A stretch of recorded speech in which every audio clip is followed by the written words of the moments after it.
Over the years, I've had 11 broken bones. The day I fell off the mountainside, I had all of my bottom teeth kicked out.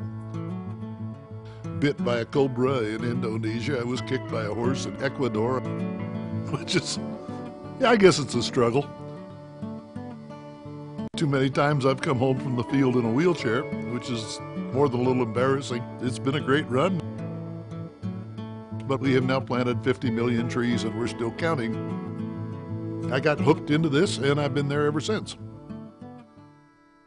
We've had hands-on experience helping people plant trees, bring back forests in the world's degraded lands. Inside the office, we are fluent in, I believe, 27 languages. We have programs in Fiji, in the Philippines, in Indonesia, Nicaragua, Belize, Haiti, Turks and Caicos, Mali, Ghana, Panama, Guatemala, Honduras, Thailand, Nepal, certainly in India. We have them in Rwanda, Burundi, Somalia, and Ethiopia, West Africa, Senegal, Republic of Congo. Oh yeah, in Uganda, that's a big program. We have 300,000 farmers, 300,000 families in southern Ethiopia that see that there's a big need to plant trees. Multiply that by 100 trees per family maybe, and think what you've got. Just about everywhere we are, they're moving faster than we can comprehend or keep up with. The world loses approximately 100,000 acres of its forests every day. Streams are drying up, the soils are depleting, and there's no fertilizer of any sort. Even the weather in these places is changing.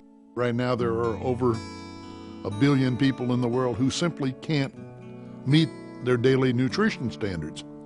There's no reason for this. We have an idea called the forest garden, which is not a forest, it's not a garden, but we think it combines the best attributes of both. It produces a great amount of product sustainably on a very small piece of land. It is sending millions of roots down into the ground, which are guiding water back into underground aquifers. You have a return of diversity, you have cooled the land, cleared the air a bit, and improved the quality of life. And all of this is sustainable just by planting some seeds. 11 miles from downtown Manila, there were mountainous areas there in the Sierra Madre Mountains. They had been deforested about 105 years earlier, and tree cover never came back in. The land was covered with a very harsh grass, which most people call kogan, and it didn't allow anything else to grow. We found 3 species of trees that we thought we could successfully plant in these very harsh conditions, and so we did. But as we did our forest inventory, we found that within this thing there are now 41 species planted. We planted 3. 38 species came back, and we're wondering how. We thought wild pigs are coming back in, and I have to admit that wild pigs are better tree planters than I am. They're forever rooting and pooping, and things happen. We had Gallus gallus, which is the ancestor of chickens, back in there. Everybody thought it was extinct in that part of the world, but it's back.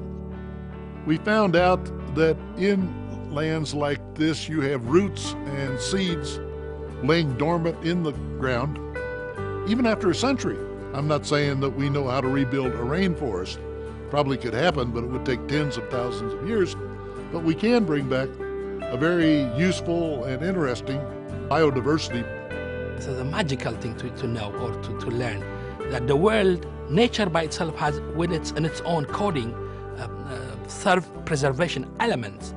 All we need to do is just scratch it, create that, facilitate that environment where nature can take over. There has to be harmony in the ground. People have to have a calm place. People have to have something to drink. People have to have fuel to cook with. People have to have a shelter. All that evolves around tree. The miracle is, first you have to have anchoring point. And the anchoring point is tree planting, because everything evolves around it. 2 years ago, Wangari Maathai, who we had worked with in the early days of her Women's Green Revolution program, was honored with the Nobel Peace Prize for her work in planting 30 million trees in Kenya. Wangari won that prize deservedly because She pointed out that all of these wars that are breaking out all over Africa and all over much of the rest of the world, if you get right down to it, they're all wars fighting over the natural resources.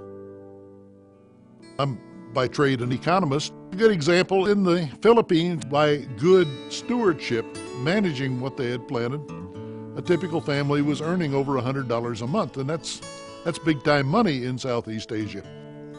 We have given people the ability to build their own institutions so that we don't have someday in the future some logging company coming back in there pushing people around, trying to force them off their land. Because now they have some going businesses, they have some pride in what they're doing and a lot of confidence in themselves, and this makes the village life continue. In West Africa, people are now planting a tree that had little to recommend it in the past except that it produces a lot of fruit. This fruit has a seed which contains high amounts of oil, which is easily converted into diesel fuel. In Haiti, we've been talking the same thing. Just think of this. Here are the most marginalized people on earth who suddenly have the capability, with nothing but their bare hands, to produce the world's most desired commodity. If we have done anything in planting 50 million trees, we have shown there's a way to do this. One tree we plant quite often is called moringa. If it's planted in January, by December of next year, this tree will be more than 20 feet high, and it sustainably produces a large amount of leaves. And they contain about 26% protein. The basic technology we introduce is simple. People start taking hope, and that takes the biggest pressure off the land, which is the pressure of human desperation.